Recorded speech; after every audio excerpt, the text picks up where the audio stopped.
ओम शांति। 26 जून 2025। प्यारे मीठे बाबा के आज के अनमोल मधुर महावाक्य। बाबा कहते, मीठे बच्चे, अभी तुम्हें निंदा स्तुति मान अपमान दुख सुख सब कुछ सहन करना है। तुम्हारे सुख के दिन अभी समीप आ रहे हैं। प्रश्न, बाप अपने ब्राह्मण बच्चों को कौन सी एक वार्निंग देते हैं? उत्तर, बच्चे कभी भी बाप से रूठना नहीं। अगर बाप से रूठेंगे तो सदगति से भी रूठ जाएंगे। बाप वार्निंग देते हैं, रूठने वालों को बड़ी कड़ी सजा मिलेगी। आपस में या ब्राह्मणी से भी रूठे तो फूल बनते बनते कांटा बन जाएंगे। इसलिए बहुत बहुत खबरदार रहो। गीत धीरज धर मनुआ। ओम शांति। मीठे मीठे सिकिलते बच्चों ने गीत सुना। तुम बच्चों के जो भी जन्म जन्मांतर के दुख हैं सब दूर हो जाने चाहिए। इस गीत की लाइन सुनी, तुम जानते हो अभी हमारा दुख का पाठ पूरा होता है और सुख का पाठ शुरू होता है। जो पूरी रीति नहीं जानते हैं वह किसी न किसी बात में दुख जरूर देखते हैं। यहाँ बाबा के पास आने से भी कोई न कोई प्रकार का दुख भासेगा। बाबा समझ सकते हैं बहुत बच्चों को तकलीफ होती होगी। जब तीर्थ यात्रा पर जाते हैं तो कहाँ भीड़ होती है, बरसात पड़ जाती है, कभी तूफान लग पड़ते हैं। जो सच्चे भगत होंगे वह तो कहेंगे क्या हर्जा है, भगवान के पास जाते हैं। भगवान समझकर ही यात्रा पर जाते हैं। ढेर के ढेर भगवान हैं मनुष्यों के। तो जो अच्छे मजबूत होते हैं वह तो कहते हैं हर्जा नहीं, अच्छे काम में हमेशा विघ्न पड़ते हैं, वापस लौटकर थोड़े ही जाएंगे। कोई कोई तो लौट भी जाते हैं। कभी विघ्न पड़ते हैं, कभी नहीं भी पड़ते हैं। बाप कहते हैं बच्चे, यह भी तुम्हारी यात्रा है। तुम कहेंगे हम बेहद के बाप पास जाते हैं। वह बाप सबके दुख हरने वाला है, यह निश्चय है। आजकल देखो मधुबन में कितनी भीड़ है। बाबा को होना रहता है। बहुतों को तकलीफ भी होती होगी, पट में सोना पड़ता है।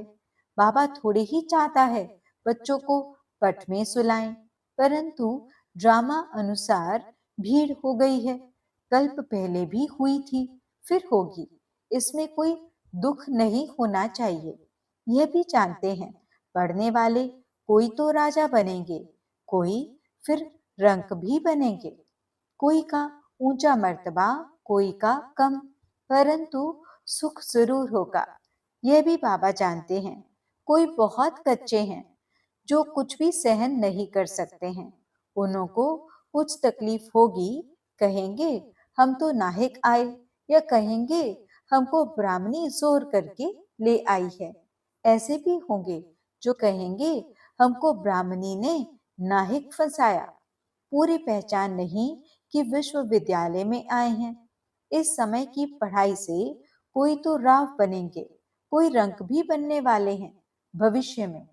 यहाँ के रंक और राव में और वहां के रंक राव में रात दिन का फर्क होता है। यहाँ के राव भी दुखी हैं तो रंक भी दुखी हैं। वहां दोनों सुखी रहते हैं। यहाँ तो है ही पतित विकारी दुनिया। भल किसके पास बहुत धन है? बाप समझाते हैं यह धन माल सब मिट्टी में मिल जाना है। यह शरीर भी खत्म हो जाएगा। आत्मा तो मिट्टी में नहीं मिलती। कितने बड़े बड़े साहूकार हैं, बिड़ला जैसे, परंतु उनको क्या पता कि अब यह पुरानी दुनिया बदल रही है। मालूम होता तो फट से आ जाते। कहते यहाँ भगवान आया हुआ है, फिर भी जाएंगे कहाँ? सिवाय बाप के कोई को सदगति मिल न सके। अगर कोई रूठ गया तो कहेंगे सदगति से रूठ गया। ऐसे बहुत रूठते रहेंगे, गिरते रहेंगे। आश्चर्यवत सुनंती निश्चय होवंती। कोई तो समझते हैं बरोबर इन बगैर कोई रास्ता है नहीं, इनसे तो सुख और शांति का वर्षा मिलेगा। इन बगैर सुख शांति मिलना असंभव है। जब धन बहुत हो तब तो सुख मिले, धन में ही सुख होता है ना। वहां मूल वतन में तो आत्माएं शांति में बैठी हैं। कोई कहे हमारा पाठ नहीं होता तो सदैव हम वहां रहते, परंतु ऐसे कहने से थोड़े ही होगा। बच्चों को समझाया गया है यह बना बनाया खेल है।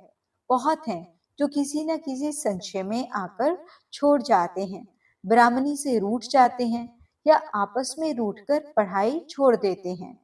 अभी तुम यहाँ फूल बनने के लिए आए हो, महसूस करते हो बरोबर हम कांटे से फूल बन रहे हैं। फूल जरूर बनना है। कोई को कुछ संशय है, फलाना यह करते हैं, यह ऐसे हैं, इसलिए हम नहीं आएंगे। बस रूठ कर जाए घर में बैठ जाते हैं। बाप कहते हैं और सबसे तो भल रूठो, लेकिन एक बाप से कभी नहीं रूठना। बाबा वार्निंग देते हैं, सजाएं बहुत कड़ी हैं। गर्भ में भी जो सजाएं मिलती हैं सब साक्षात्कार कराते हैं, बिगर साक्षात्कार के सजा मिल नहीं सकती। यहाँ का भी साक्षात्कार होगा। तुमने पढ़ते पढ़ते आपस में लड़ झगड़ कर रूठ कर पढ़ाई छोड़ दी थी।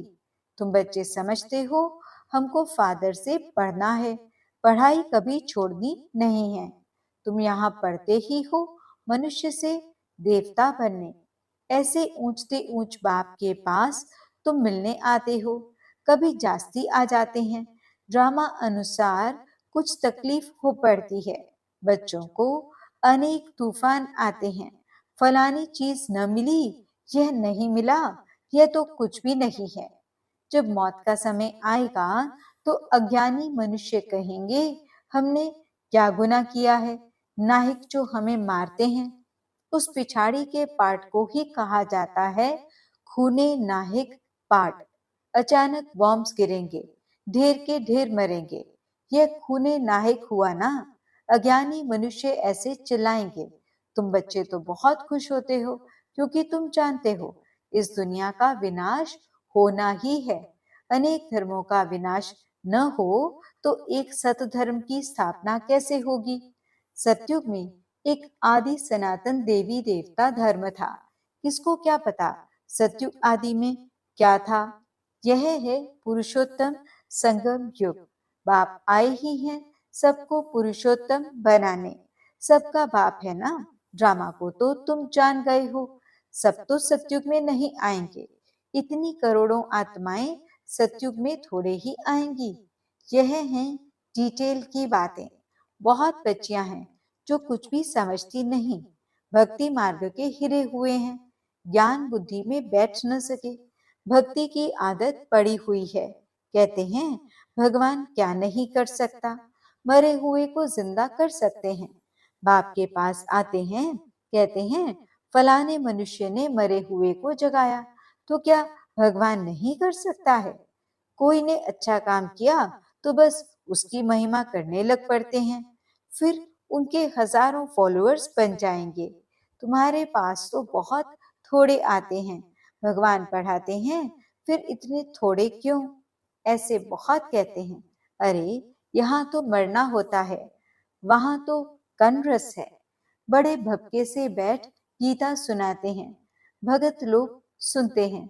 यहाँ कनरस की बात नहीं, तुमको सिर्फ कहा जाता है बाप को याद करो। गीता में भी यह अक्षर है मन मना भव। बाप को याद करो तो विकर्म विनाश होंगे।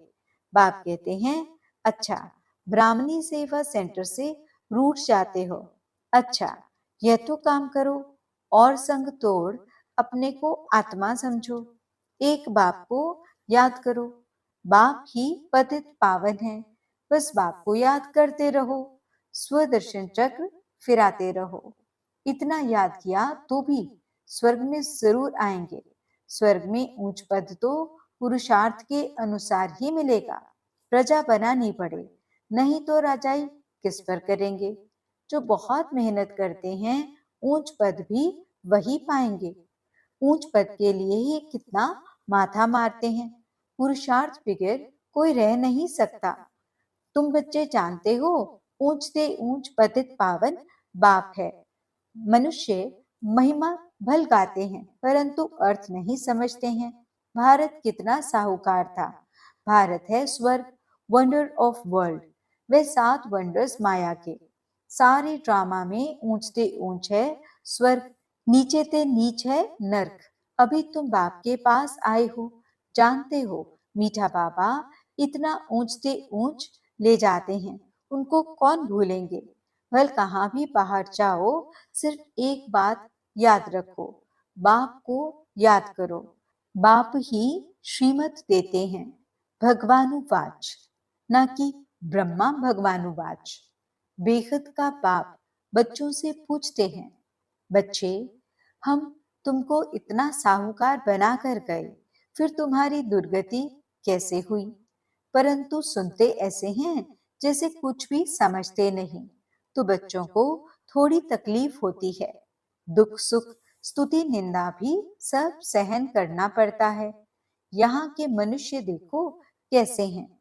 प्राइम मिनिस्टर को भी पत्थर मारने में देरी नहीं करते हैं।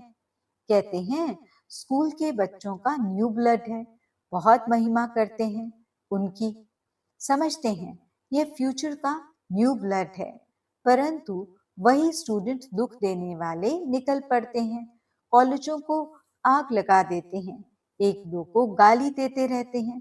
बाप समझाते हैं दुनिया का क्या हाल है। ड्रामा का एक्टर होकर भी ड्रामा के आदि मध्य अंत और मुख्य एक्टर्स आदि को नहीं जानते हैं तो उन्हें क्या कहें। बड़े से बड़ा कौन है, उसकी बायोग्राफी तो जाननी चाहिए ना। कुछ भी नहीं जानते। ब्रह्मा विष्णु शंकर का क्या पाठ है, धर्म स्थापकों का क्या पाठ है। मनुष्य तो अंधश्रद्धा में आकर सबको प्रीसेप्टर कह देते हैं। गुरु तो वह जो सदगति करता है। अब सर्व का सदगति दाता तो एक ही परम पिता परमात्मा है। वह परम गुरु भी है, फिर नॉलेज भी देते हैं। तुम बच्चों को पढ़ाते भी हैं, उनका पाठ ही वंडरफुल है। धर्म भी स्थापन करते हैं और सभी धर्मों को खलास भी करते हैं।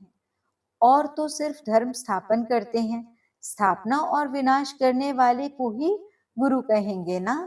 बाप कहते हैं मैं कालों का काल हूँ, एक धर्म की स्थापना और बाकी सभी धर्मों का विनाश हो जाएगा। अर्थात इस ज्ञान यज्ञ में स्वाहा हो जाएंगे। फिर न कोई लड़ाई लगेगी, न यज्ञ रचा जाएगा। तुम सारे विश्व के आदि मध्य अंत को जानते हो। और तो सभी नेति नेति कहते हैं, तुम ऐसे थोड़े ही कहेंगे।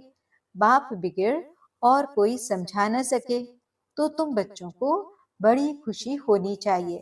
परंतु माया का सामना ऐसा होता है जो याद ही मिटा देती है। तुम बच्चों को दुख सुख मान अपमान सहन करना है। यूं तो यहाँ कोई अपमान किया नहीं जाता। अगर कोई भी बात है तो बाप को रिपोर्ट करनी चाहिए। रिपोर्ट नहीं करते तो बड़ा पाप लगता है। बाप को सुनाने से झट उनको सावधानी मिलेगी। इस सर्जन से छिपाना नहीं चाहिए। बड़ा भारी सर्जन है। ज्ञान इंजेक्शन, इनको अंजन भी कहते हैं। अंजन को ज्ञान सुरमा भी कहा जाता है। जादू आदि की तो बात ही नहीं है। बाप कहते हैं मैं आया हूं तुमको पतित से पावन होने की युक्ति बताने। पवित्र नहीं बनेंगे तो धारणा भी नहीं होगी। इसी काम के कारण ही फिर पाप होते हैं। इन पर जीत पानी है। खुद ही विकार में जाता होगा तो दूसरे कोई को कह नहीं सकेंगे, वह तो महापाप हो जाए। बाप कहानी भी सुनाते हैं। पंडित ने कहा राम राम कहने से सागर पार हो जाएंगे। मनुष्य समझते हैं पानी का सागर, जैसे आकाश का अंत नहीं वैसे सागर का भी अंत नहीं पा सकते हैं। ब्रह्म तत्व का भी अंत नहीं। यहाँ मनुष्य अंत पाने का पुरुषार्थ करते हैं, वहां कोई पुरुषार्थ नहीं करते। यहाँ कितना भी दूर जाते हैं फिर लौट आते हैं। पेट्रोल ही नहीं होगा तो आएंगे कैसे? यह है साइंस वालों का अति अहंकार। उससे विनाश कर देते हैं। एरोप्लेन से सुख भी है, फिर उनसे अति दुख भी है। अच्छा, मीठे मीठे सिकिलते बच्चों प्रति माता पिता बाप दादा का याद प्यार और गुड मॉर्निंग। रूहानी बाप की रूहानी बच्चों को नमस्ते। हम रूहानी बच्चों की रूहानी बाप दादा को दिल व जान सिख व प्रेम से नमस्ते नमस्ते नमस्ते जी। गुड मॉर्निंग बाबा। शुक्रिया बाबा। धारणा के लिए मुख्य सार। पहला पॉइंट, किसी भी कारण से पढ़ाई नहीं छोड़नी है। सजाएं बहुत कड़ी हैं, उनसे बचने के लिए और सब संग तोड़ एक बाप को याद करना है, रूठना नहीं है। दूसरा पॉइंट, ज्ञान इंजेक्शन व अंजन देने वाला एक बाप है। उस अविनाशी सर्जन से कोई बात छिपानी नहीं है।